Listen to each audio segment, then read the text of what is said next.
turaganira kuri uru rwandiko rwa Petero. Ikibazo cya mbere ndagira ngo tubanze twibaze ngo ese uyu mwanditsi w'uru rwandiko ninde? Ari Petero. Uru rwandiko rufite ibice 5 ariko kandi rukagira amagambo 3. Uyu mugabo yandikiye bande? Uyu mugabo yandikiye abayuda bizeye Kristo kuko yahamagawe ari intumwa ku bayuda. Ariko iyo wavutse ubwa kabiri uba wabaye uwundi muntu, ibyiringiro byawe bishingira ku kuzuka kwa Yesu Kristo. Gusenga everyday, gusenga buri munsi. Nusenga uzanesha, nunanigwa gusenga uzaneshwa. Senga. Reka ngusuhuze inshuti ya gusenga everyday, nizere ko mumeze neza mu bisozo mikumi na Jimana Kiza Edouard. Abari mu Rwanda Shalom, abari mu Burundi amahoro mumeze neza. Abari muri Congo, abari muri Mozambique, Malawi, abari muri Uganda, abari muri Kenya, abari muri Afrika y'Epfo, abari muri Afrika mwese ahantu muherereye mushobora kumva ikirundi n'ikinyarwanda n'ikinyamurenge n'ikinyabwisha, turabakiye kuri gusenga everyday. Tubabwira ngo turakunda mu inshuti zakadasohoka. Abari ku mugabane w'Uburayi Shalom, turakunda mu inshuti zacu, tubahaye ikaze ku kiganiro. Abari ku mugabane wa Aziya tubahaye ikaze mu kiganiro. Abari ku mugabane wa Amerika tubahaye ikaze mu kiganiro tunabasuhuze. Abari ku mugabane wa Australia tubahaye ikaze ku kiganiro tugikorana na Pasiteri Raho Mushumba. Muraho neza Edouard? Amakuru yanyu? Ni amahoro, tumeze neza cyane. Mwatangira munasuhuza abantu. Murakoze. Mu izina rya Yesu Kristo umwami n'umukiza w'ubugingo bwacu, turabashuhuje mwese aho muri hirya no hino ku migabane itandukanye, tubifuriza amahoro ya Yesu Kristo kubana na buri muntu wese. Murakoze. Murakoze cyane. Watangira usenga Imana. Data, mu izina rya Yesu turagushimiye imbaraga zawe n'ubuntu bwawe n'urukundo rwawe, turabizi ko ari byinshi kuri twe. Tugushimiye umunsi mwiza turemeye kugira ngo tubemo tugushima. Tugushimiye umwanya mwiza w'ijambo ryawe. Dusengeye abategura iki kiganiro bahabwa umugisha mu izina rya Yesu. Dusengeye na bene data hirya no hino batukurikira, tubasabiye umugisha. Dusengeye n'abari mu bibazo bitandukanye. Uri Uwiteka Imana ishobora byose, ubasange kandi ubahumurize. Icubahiro no gushimwa n'ibikugarukire, tubisenze mu izina rya Yesu, amen. Amen. Nshuti bavandimwe, rero nkuko bisanzwe twongeye kugaruka hano kugira ngo tuganire namwe amagambo y'Imana ashobora kudufasha. Ijambo ry'Imana ni impano twahawe n'Imana yaje muri ubu buryo bw'impapuro. Nubwo tubibona ari impapuro ariko kandi ni Imana ubwayo. Ijambo ry'Imana riravuga ngo ibyanditswe byera byose byahumetswe n'Imana kandi bifite n'umumaro wo kutwigisha. Rero muri iki gitondo ndakurarika kugira ngo uze kubana natwe muri iyi nyigisho itaza kuba ari ndende, igendanye n'urwandiko rwa Petero rwa mbere. Amagambo tugiye kuganira niho tuyavana, ariko kandi turifuza ko uru rwandiko tuzagenda turuganiraho gahoro gahoro uko rungana cyangwa se uko rureshya, twumve icyo Imana igambiriye kutuganiriza muri uru rwandiko. Nimba ukunda ijambo ry'Imana rero turakwakiriye kugira ngo tuzabane nawe tuganira kuri aya magambo y'Imana dusanga muri uru rwandiko. Reka dutangire dusoma amagambo y'Imana. Urwandiko rwa mbere rwa Petero turahera ku gice cya mbere, turasoma umurongo wa mbere tugeze ku murongo wa 5.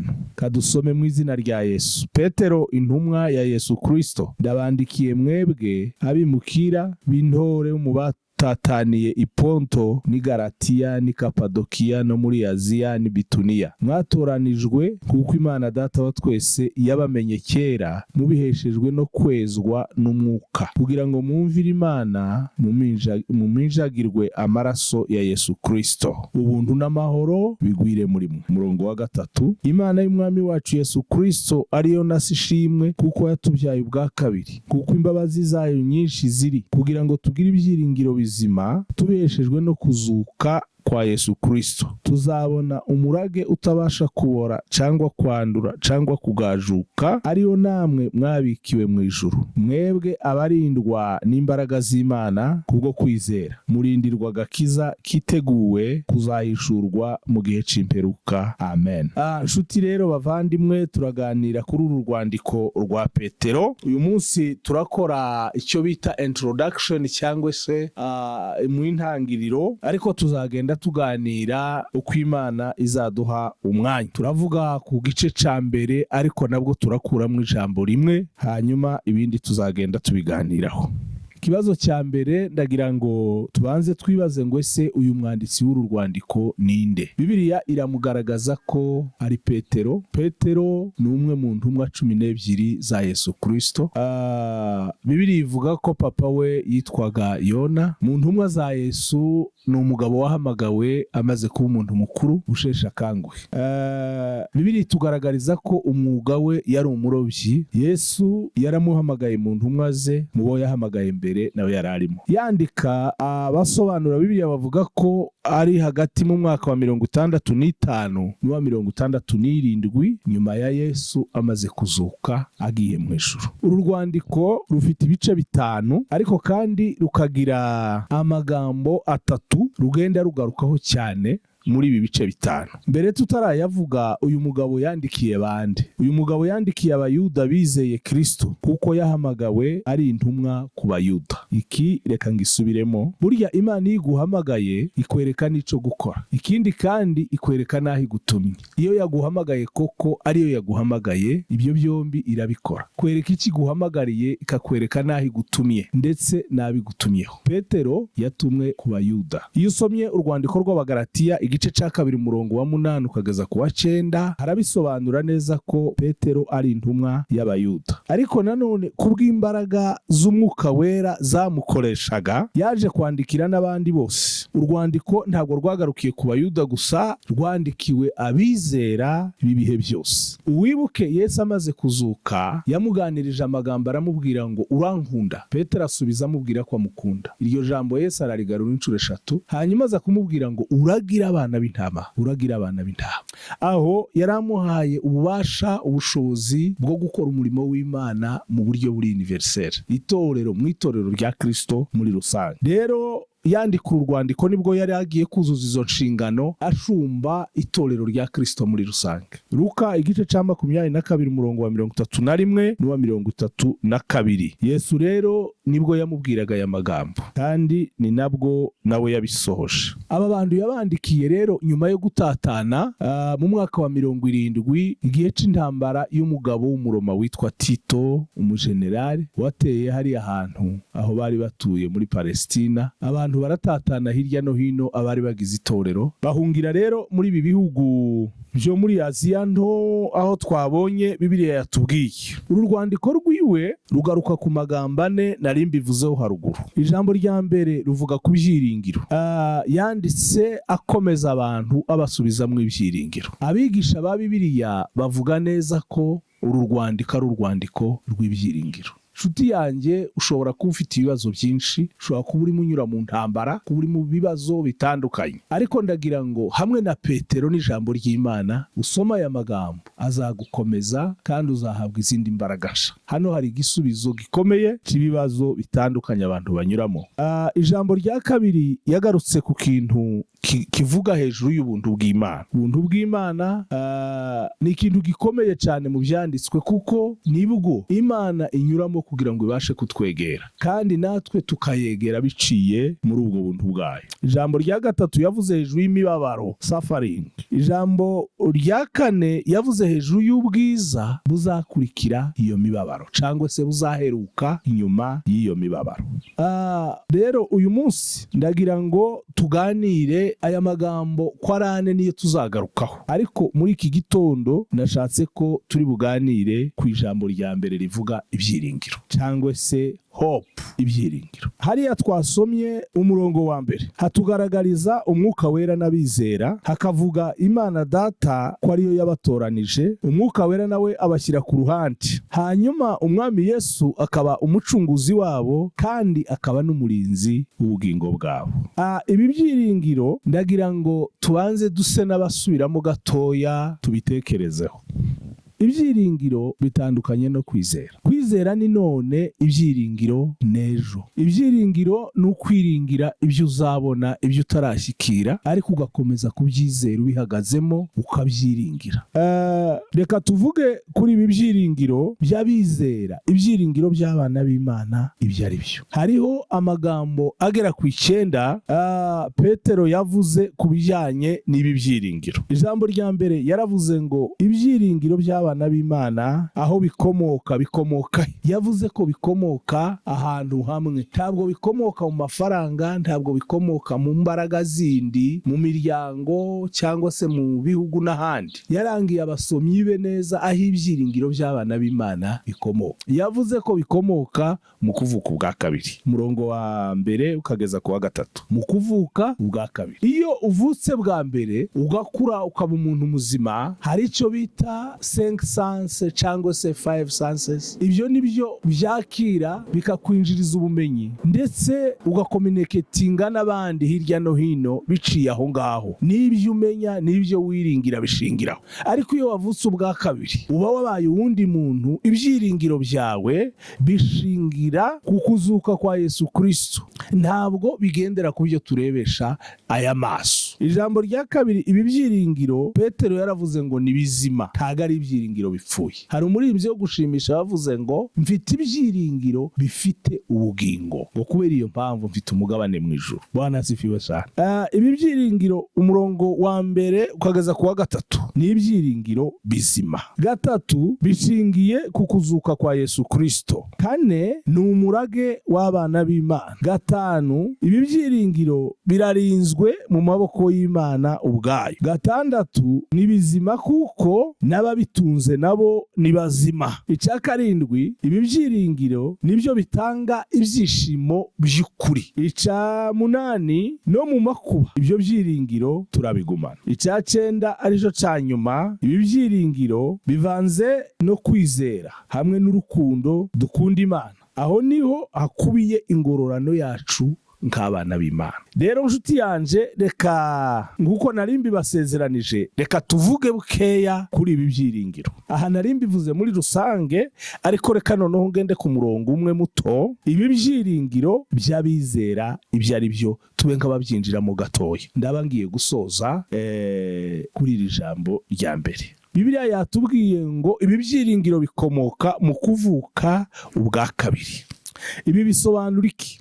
Umwuka wera wa Yesu Kristo ni utuzara tukavuka mu muryango w'abana b'Imana. Ijambo ry'Imana riratubwira ngo Yesu aganira na Nikodemu. Nikodemu yari umwigisha ukomeye cyane mu Bayuda, ariko yatunguwe n'amagambo Yesu yamuganirije amubwira ngo ukeneye kongera kuvuka ubwa kabiri. Abyibazaho cyane kuko ntago yari abizi. Birashoboka kuba mu nzu y'Imana ugizemo n'igihe, ndetse mugabo ukaba ushobora kuba ufite n'inshingano runaka, ariko utaramenya kuvuka ubwa kabiri niki. Ubutumwa bwa Yohana ibice 3 umurongo waho wa 3, Bibiliya iravuga ngo ikibyarwa n'umwuka n'umwuka, ikibyarwa n'umubiri naco n'umubiri. Ubutumwa bwiza bwa Yohana igice cya mbere umurongo wa 12, wa 11 n'uwa 12 havuga aya magambo. Haravuga ngo yaje mube, ariko abe ntibamwemera. Ariko abamwemeye bose bakizera izina rye, ngo yabahaye ubushobozi bwo kuba abana b'Imana. Aravuga ngo abo ntibabyawe n'umubiri, ntibabyawe n'ubushake bw'umuntu, ahubwo babyawe n'Imana. Iyo wavutse ubwa kabiri, imbaraga z'umwuka wera zikubamo, uturwamo n'Imana mu buryo bwa mwuka wera. Ibyiringiro rero byawe bigashingiraho kuko ukomuniketinga n'ijuru, uganira n'ijuru.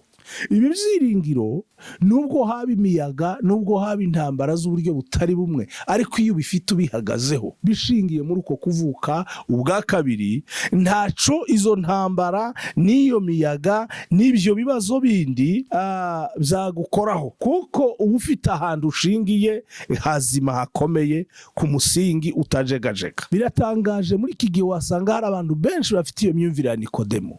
Iyo dusomye mu byanditswe, bariya bene data bose bagiye bihanganira ibibazo, intambara n'imibabaro ikomeye, nta kindi bari bahagazeho n'ibyiringiro, kandi ibyo byiringiro byabo byari bishingiye mu kuvuka ubwa kabiri. Icyo ni ikibazo twakwibaza kimwe. Pawulo yandikiye Abefeso ibice 2 umurongo wa 5, ho yaravuze ngo twarapfuye ariko kandi tuzukana na Kristo. Kubera iyo mpamvu ngo ubugingo bwacu bwabaye bushya binyuze mu kuzuka kwa Kristo no kumwizera no kuzura umwuka wera. Ibi byatumye tugira imibanire mishya n'Imana. Yohana ibice 5 umurongo wa mbere ho aravuga ngo uwizera Yesu ari we Kristo yamaze kuvuka ubwa kabiri. Irindi jambo, ibi byiringiro Bibiliya yatubwiye ngo ni ibyiringiro bizima, living hope, ni ibyiringiro bizima. Impamvu biba bizima ni uko bishingiye mu kuzuka kwa Yesu Kristo. Yesu Kristo yarazutse, ni muzima, nico kimutandukanya n'abandi bantu, kikagaragaza neza ko ari Imana muntu yambaye umubiri. Abandi benshi barapfuye, bari bakomeye, n'ubu baracyari mu mva, ndetse mugabo nawe yazuye mu gihe cye nabo barongeye barapfa. Ariko kugeza ubu imva ya Yesu niyo irangaye yonyine, niyo irangaye yonyine. Umuririmbyi yaravuze ngo Yesu yavuye mu gituro ngo ajya mu ijuru, ariho yicaranye n'Imana ngo tumushime n'umukiza. Twiringiye, ibyiringiro byacu bishingiye ku mugabo muzima wazutse, wavuye mu bapfuye. Niyo mpamvu Bibiliya ivuga ngo ibi byiringiro ni bizima. Kabiri, kuzuka kwa Yesu Kristo nari mbivuzeho, ni imbaraga zikomeye cyane abizera, abakunda Imana, ababana n'Imana, bavutse ubwa kabiri bashingiraho kugira ngo ibyiringiro byabo bibe bitajegajega.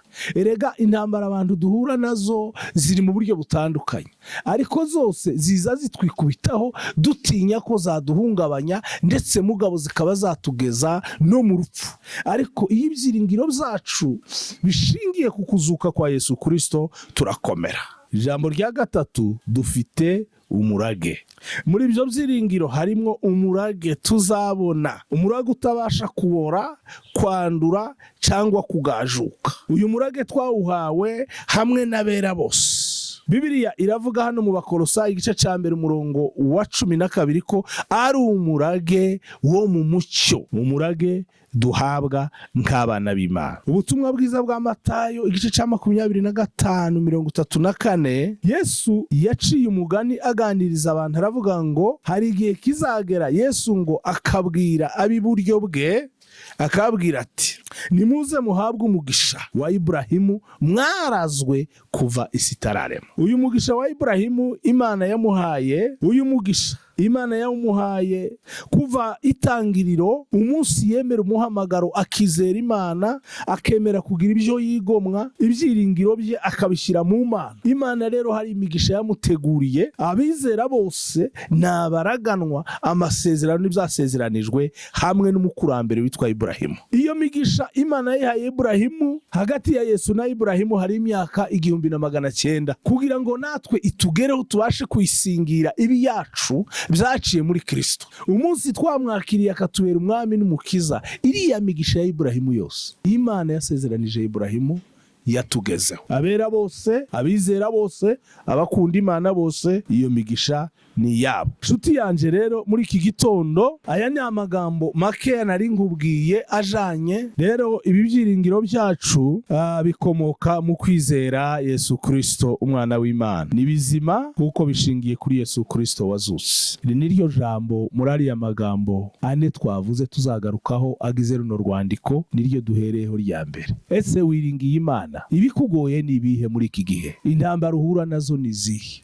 Hari umuririmbyi w'ikorasi yaravuze ngo ibyiringiro byacu ni Yesu, ngo niwe utajya ukoza isoni. Reka ngumenyeshe, nimba ibyiringiro byawe biri muri Kristo Yesu, ntabwo uzakorwa n'isoni, ntabwo uzamwara. Komeza umwiringire. Hari undi muririmbyi waririmbye aravuga ngo nshuti yanje, ngo ureke kwiringira umuntu nkawe, none ujye umubona ari mwiza ejo agahinduka. Hari abantu bagira ibyiringiro bakabishyira mu bantu, bakabishyira mu bintu, bakabishyira ahandi hantu. Ariko ibyiringiro bitanyeganyega, ibyiringiro bikomeye, ibyiringiro bihoraho, ibyiringiro by'umugisha, ibyiringiro birinzwe, ni ibyiringiro biri muri Kristo Yesu. Imana ya Isiraheli ikugirire neza muri iki gitondo. Tuzongera tugaruke tuganire ku ijambo rya kabiri, ariko uyu munsi tekereza ku byiringiro byawe.